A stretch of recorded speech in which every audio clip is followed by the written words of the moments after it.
It's Elliot Wonenyika from Chartered Accountants Academy, and welcome to this lecture session on standard costing and variance analysis. And please note that this is part 2 of our lecture series on standard costing and variance analysis. So in part 1, we introduced the concept of standard costing and how a standard costing system works, and the relevant advantages of why organizations make use of standard costing. Then from there, in part 1, we discussed the various types of variances at a high level. Then specifically went in detail around the material variances, breaking it down into the price variances as well as the usage variances. But what I want to emphasize is, especially when you start to look at variances, instead of just focusing on claiming the formula, I would want you to ask yourself, for each variance that you are calculating, what are you trying to measure? As an example, when you are determining the material usage variance, what are we trying to understand? What is the information content of this variance? And you realize that from there, you won't need to claim the formula, because you can actually derive the formula on your own. So in this part 2, I'm going to further be emphasizing on that, to say for each variances, we are not going to worry too much about claiming the formula, but rather to say what does the variance measure. So our lecture objectives, again going back to revision of standard costing, but specifically we're going to spend more time around our sales variances as well as our overhead variances. So what do we have? So sales variance. So a variance is an English word. What do you understand variance? So variance normally comes when I'm comparing two positions. Position A and position B. What are the differences? And in variance analysis is, I want to understand what caused those differences. So when I'm looking at my sales, I'll have my sales. Then I need to ask myself, in terms of my budget, I had budgeted contributions, but when I did actually execute, I achieved a certain actual contribution. So the difference between the two is then giving me my sales variance. And my sales variance then broken down into, now I'm trying to explain what has caused this sales variance. Could it be because my budgeted sales volume versus the actual sales volume was different? Then I need to calculate the sales volume variance, which is now BV, budgeted volume minus actual volume. And to ensure that the dollar amount of the bond that I come up with is not further distorted by the actual conditions, I then multiply by the actual margin. So if my budgeted volume is greater than the actual volume, it means I'm going to have an adverse variance because I sold less than what I budgeted for. Then price. What else can cause a variance? Price. The price at which I budgeted to sell at may be different with the actual price that I sold at. So which is the standard margin minus the actual margin times actual volumes. Or you can say the standard selling price minus the actual selling price times the actual volume. So here I'm worried about saying the volume that I sold, at what price did I make those sales? How does it relate to the budgeted price? The difference, say for example, the standard price is less than the actual price that I was able to sell to. It means I'm going to achieve a favorable variance. So that is more or less the understanding, to say, what am I trying to understand? What is the information content from the variance that I've calculated, the price? Did I get a variance because of movement in difference in prices? Or did I get a variance due to difference in the volume that I sold? So moving on with our variances. So I'm now saying, normally from a costing perspective, you can either be using a variable costing model or an absorption costing model. So just want to briefly understand, would this have any impact on how I calculate my variances? So I find that in variable costing, the main thing here is fixed costs are taken as a period cost. That is, they are not capitalized into the cost of inventory. So for the purpose of calculating my variances, it means to calculate the standard margin, I'm going to say the selling price minus the variable cost. Actual margin, selling price minus standard margin. And I'm sure you are noticing that I'm in both instances, in determining the standard margin and the actual margin, I'm using standard variable cost. Why? Because I don't want the variance that I'm going to calculate to be distorted by possible difference between my budgeted variable cost, my standard variable cost, and my actual standard variable cost. So here I'm maintaining standards. Here I want to see the impact of my standard price versus the actual standard price. Happy. Then I get my sales price variance. But if I'm using a standard and absorption costing system, how I calculate my profit margin is a bit different. I'm going to add standard fixed cost to the variable fixed cost. So here I'm not adding the fixed cost. But in variable costing, I don't include fixed cost.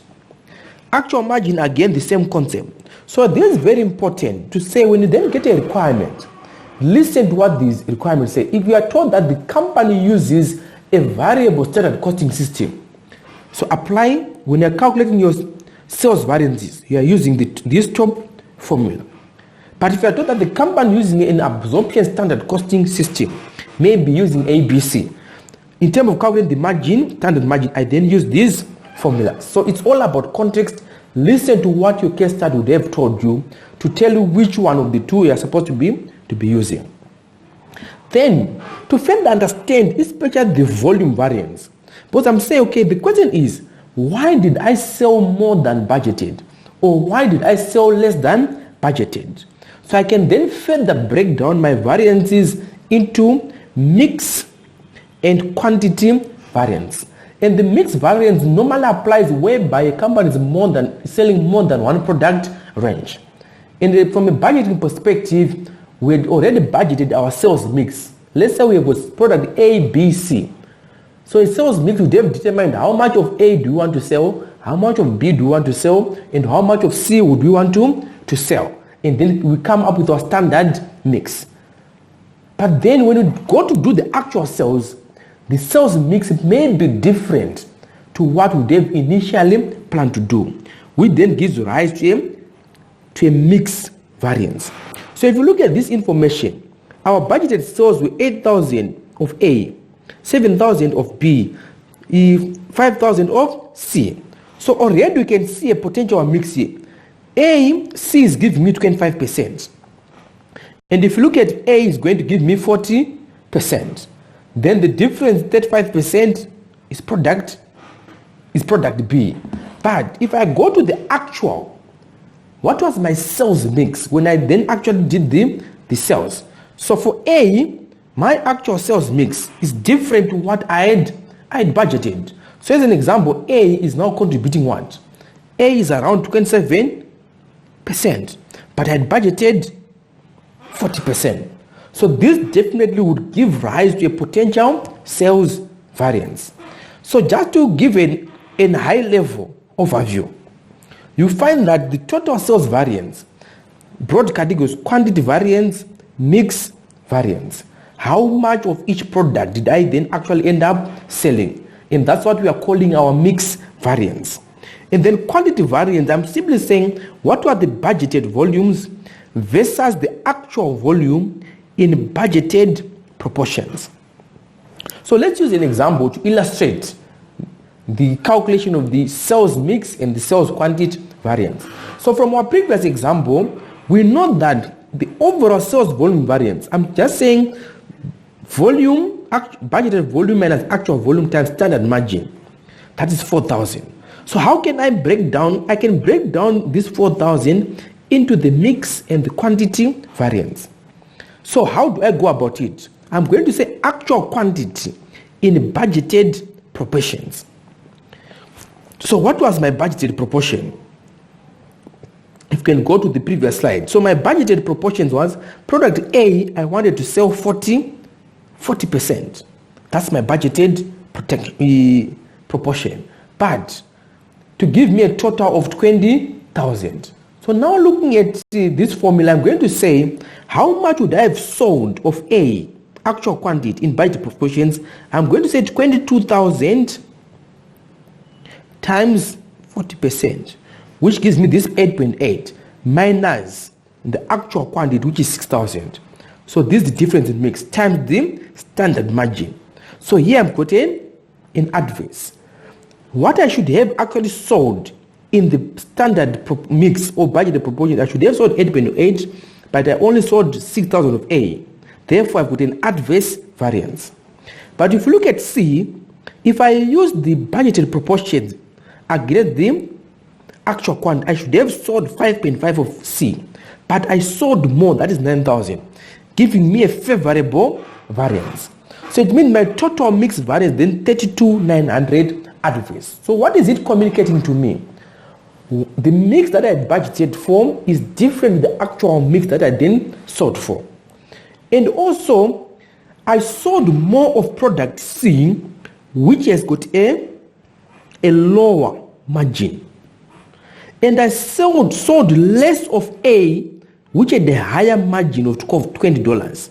So in changing my mix, I ended up selling more of a product which was generating a lower margin, which is product C, which is why I'm getting an overall adverse variance because of the way I changed my mix.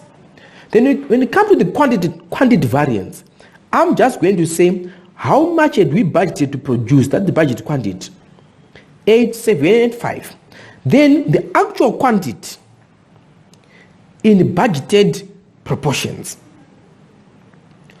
So remember, similar to what I would have calculated here. So here I'm not simply saying what I produced, the total quantities of variance, how much was I supposed to have produced 8,000, but how much did I actually produce? But here I'm now using budgeted proportions because I want to take out the impact of mix. So here I'm saying take out.